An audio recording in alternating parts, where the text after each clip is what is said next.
आरिफ अलवी साहब है वो सही कह रहे हैं बात। वो इस तरह से सही कह रहे हैं कि वो बिल आए और बिल पे उन्होंने साइन नहीं किया। वो कह रहे, उन्होंने ये कहा ना कि मैंने साइन नहीं किया, साइन उन्होंने नहीं किया और साइन करने के बाद उन्होंने वर्बली कह दिया कि इसको वापस भेज दें। अच्छा, अब वो जिसको वर्बली कहा तो वो अब जो हुकूमत और पीडीएम का मौका सामने आ रहा है वो कह रहे हैं कि जी वापस भेजते तो इस पे इतराज़ लगा के भेजते, तो गजट नोटिफिकेशन हो गया। और फिर कल गिरफ्तारियां जब हुई तो एकदम से प्रेशर बना कि जी सदर बैठे हैं, और हमने भी कल प्रोग्राम में बात की कि वो कानून पास होने के बाद पहली गिरफ्तारी, हमने प्रोग्राम में इसी तरह से शुरू किया था प्रोग्राम। तो उसमें फिर उन्होंने आज ये एक ट्वीट किया कि मैं इस पे माजरत चाहता हूँ, लेकिन इसमें अब देखना ये है कि जो अली जफ़र साहब का नुक्ता नज़र है और जो तहरीक इंसाफ का नुक्ता नज़र है वो ये है कि इस पर तहकीकात होनी चाहिए। तहकीकात देखें, इसमें ये है ना कि अगर उनको इतराज़ था तो इतराज़ इस यहाँ ये एक बात बड़ी इंपॉर्टेंट होती है कि वर्बल ऑर्डर्स की कोई ख़ास हैसियत नहीं होती तावक्त ये कि उसकी कोई रिटर्न उसके ऊपर चीज़ लिखी हो। सवाल यही है कि वो जो अली जफ़र साहब का नुक्ता है और जो इरफान कादिर साहब और जो निगरान वज़ीर कानून कह रहे हैं कि जी नहीं वो तो अपने आप हो गया और गज़ट नोटिफिकेशन में भी आ गई चीज़, तो उनका वो नुक्ता ये नुक्ता। लेकिन ये है कि ये मामला अब अदालत से वो रुजू करेंगे तो अदालत इसमें क्या मतलब वो या तो पेपर निकलेगा, जाली साइन तो नहीं हुए शायद गालिबन, क्योंकि वो शायद ईवान सदर में ही है, वो ईवान सदर में रह जाता है तो यहाँ कानून बन जाता है, वो ये कह रहे हैं। अली जफ़र साहब का नुक्ता नज़र है कि वो अगर रोक लेते हैं तो फिर वो 10 दिन को नहीं बन सकता। तो ये अब मामला अब अदालत में जाता है नहीं जाता क्या होता है, लेकिन बहरहाल उसके ये जो है ये एक आप समझें कि एक छोटा सा बहुत बड़ा नहीं, एक आईनी बहरान तो पैदा हुआ है, लेकिन उसके नतीजे में जो है वो ये नहीं फैसले अब शायद अदालत करेगी या अदालत शायद इसको ना करे। तहरीक इंसाफ सुबह अदालत में जा रही है, तो इंतज़ार करते हैं कि अली जफ़र साहब का नुक्ता नज़र ठीक है या इरफान कादिर साहब का नुक्ता नज़र, क्योंकि क्योंकि इसमें जो है देखें बात सारी ये है कि आरिफ अलवी साहब ने अपनी पूरी कोशिश की है जितना उनके पास इख्तियार है, मैं जितना समझता हूँ उन्होंने पूरी कोशिश की है कि किसी तरह से वो ज़ाहिर है कि साबिक वज़ीर आज़म और उनके साथी रहे हैं सारा मामला, वो किसी तरह से उनको, लेकिन वो कोई ख़ास रिलीफ देने की पोजीशन में नहीं है। फिर ये भी आता रहा कि जी अब सज़ा ख़त्म करें, ये करें फ़लाँ करें, मिलने के लिए वो जा सकते हैं साहब, वो तो उसमें वो जो है ना अब ये पोजीशन बड़ी अजीब सी हो जाती है। ये पोजीशन जो है ये पोजीशन हो गई थी जब नवाज शरीफ साहब जो है वो उनका इक़्तिदार चला गया था 1999 में, लेकिन रफ़ीक तारड़ साहब जो हैं वो अल्लाह उनके दर्जात बुलंद फरमाए वो अपने अहदे पे रहे थे। लेकिन उस वक्त मेरा ख्याल है कि जो कोई ख़ास दबाव नहीं था मुशर्रफ साहब की तरफ से कि वो जाएं। रफ़ीक तारड़ साहब ने फिर कंटिन्यू किया था अपनी अपनी जगह पे, तावक्त ये कि वो मतलब एक वो खुद चले गए थे या उनको कहा गया था वो रिज़ाइन कर गए थे बाद में जब इलेक्शन वगैरह हुआ और रेफरेंडम हुआ सदारती। लेकिन ये कि ये एक पोजीशन बड़ी अजीब सी हो जाती है कि जी आपने जो है वो यानी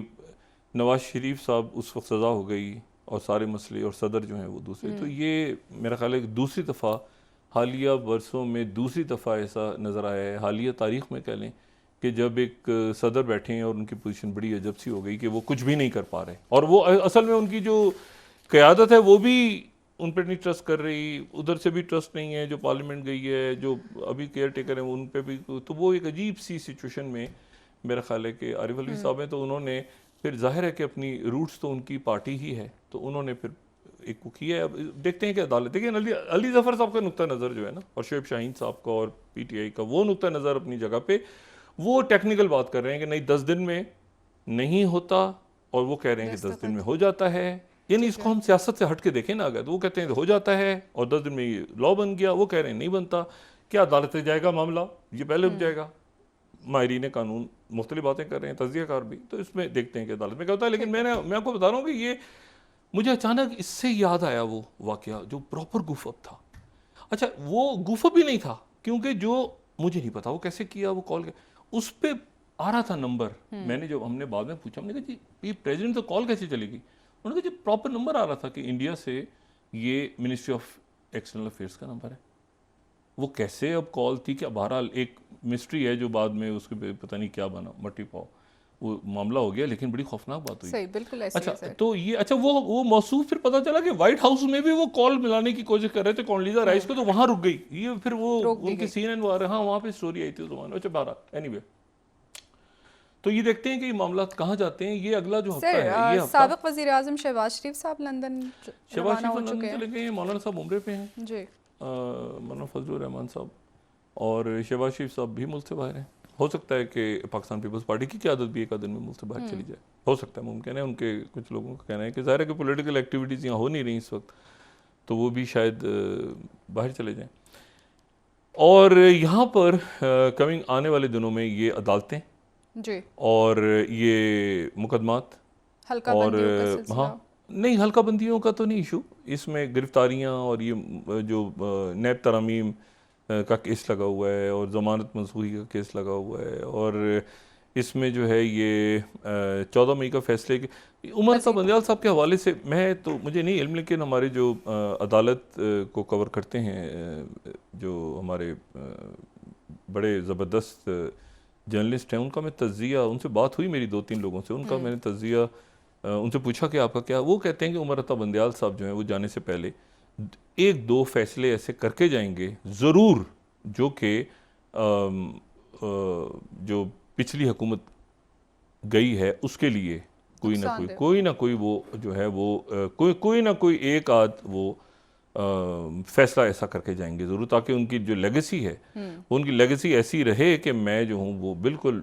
आखिरी दिनों में ये जो 3 रुकनी बेंच है और वो अपनी लेगेसी छोड़ के जाएंगे। अच्छा, वो लेगेसी जो है वो ज़ाहिर है उनके ख्यालात और उनके नज़रियात के हवाले से जो भी उनकी लेगेसी, मैं इसको नहीं, मेरा तो नहीं ख्याल कि कोई मुनासिब बात है, मगर अब है तो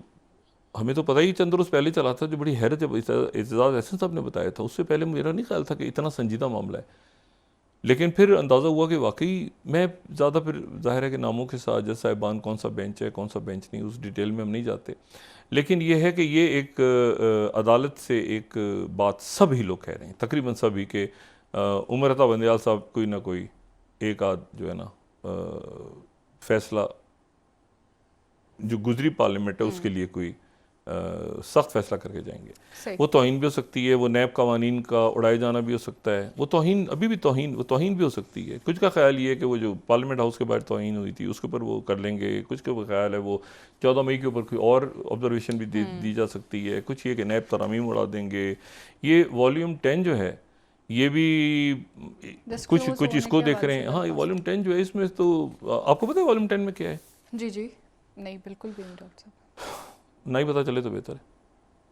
इसमें अब देखें अब क्या बात की जाए,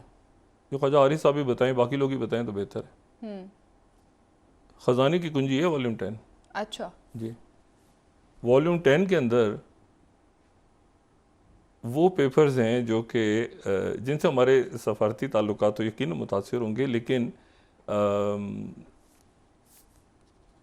जो दौलत पड़ी हुई है ना पाकिस्तान की बाहर के बैंकों में, उन शख्सियात के नाम है जी, नाम और एड्रेसेस वगैरह और ये सारी चीज़ें, और ये बात जाहिर है कि वो उनमें से एक शख्सियत जिनकी वॉल्यूम 10 तक रसाई थी, उन्होंने बताया था मुझे ज़माने में। तो बहरहाल तो वो वॉल्यूम 10 को इसीलिए उन्होंने कहा कि वो जो इसीलिए तो वो इशू है ना कि एक उसमें से फिर चूँकि नवाज शरीफ साहब का इशू था तो नवाज शरीफ साहब उसमें से निकले, उनका केस निकला, बाकी जो है वॉल्यूम 10 को उनका ना ही खोलें, वरना तो वो सारे के सारे, अच्छा सारे के सारे से बात की बड़ी इंटरेस्टिंग बात है, कुछ उस वक्त की पीटीआई की शख्सियत, पाकिस्तान तहरीक इंसाफ, जी जी जी जी जी जी, मैं नाम किसी का नहीं लेना चाह रहा उनके भी, तो वो बस करके इधर ही रोक दें इसको, क्योंकि ये तो तहकीकात अगर डब्बा खुल गया तो ये तो बहुत ही बड़ा मसला हो जाएगा। बहरहाल तो अब वो देखें कि क्या वॉल्यूम 10 क्या है उसमें, मतलब क्या बनता है उस केस का, लेकिन उस वो है ख़जाने की कुंजी है वो बस। अच्छा, तो ये इसी तरह से नैब तरामीम जो है वो नैब तरामीम और यानी वो वॉल्यूम 10 अब यूँ समझ लें कि वो जो था ना सिराजुल हक साहब का नहीं था कि सारे खोलो, वो जो बस उससे कुछ मिलता जुलता था ये भी ना, मतलब है कि तो उस वक्त लेकिन जो कि स्पेसिफिकली एक ही करना था तो बाकी केसेस पनामा के साइड पे चले गए, सिराजुल हक साहब की जो रिक्वेस्ट थी वो भी साइड पे चली गई, तो इसलिए वो साथ ही 10 नंबर डब्बा भी बंद हो गया। तो अब यह है कि उसमें जो मैं उस शख्स को कोट कर रहा हूँ जिसकी एक्सेस थी, और मैं यहाँ नाम नहीं लेना चाह रहा, वो एक ज़ाहिर एक आम शख्सियत, तो उसमें वकील भी हो सकते हैं, कोई और भी हो सकता है। तो अच्छा एनीवे, तो अब यह है कि वो ब्रॉडशीट वो कभी खुलेगा नहीं खुलेगा क्या है, लेकिन वो डब्बा है बहरहाल। ख्वाजा हारिस साहब ने कहा ना इसको ना खोलें, इधर ही। अच्छा, क्योंकि मैंने आपसे कहा ना कि उस वक्त की तहरीक इंसाफ की कुछ शख्सियत, उस वक्त की बात सर, मैं बोला। बिल्कुल ये अच्छा छोड़ें, अच्छा खबरें अच्छा आगे जी। अच्छा, अब इसमें जो है, अब आप लेकर जाएं कि तो ये हफ्ता सियासी तौर पे अब इसमें यकीनन इसमें अदालतें फाल होंगी, इसमें सिक्योरिटी फोर्सेस, इसमें दहशतगर्दी के वाक़यात पेश आ रहे हैं मुस्तकिल। ये जो एक वाक़या पेश आया शुमाली वज़ीरिस्तान में, ये बड़ा सीरियस है। फिर यहाँ पर जो इजाज़त दी गई, ये देखें ना, यहाँ पे पीटीएम का इज्तिमा हुआ, उसके ऊपर गिरफ्तारी हुई फिर अली वज़ीर साहब की और ईमान वज़ारी साहबा की,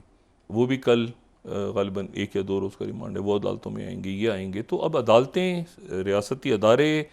सफारती महाज, माशी टीम्स, ये एक्टिव हैं। पार्लियामेंट साइड पे गई, एक केयर टेकर कैबिनेट जो कि पॉलिटिकल नहीं है, लेकिन उसमें कुछ झलक नज़र आती है पॉलिटिकल, लेकिन वो बहरहाल पॉलिटिकल नहीं है,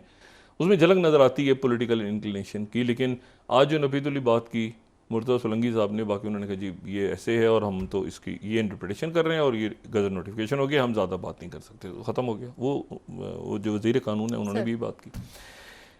तो ये मेरा ख्याल है कि इससे बड़े बड़े गूफ अप हुए हैं हमारे,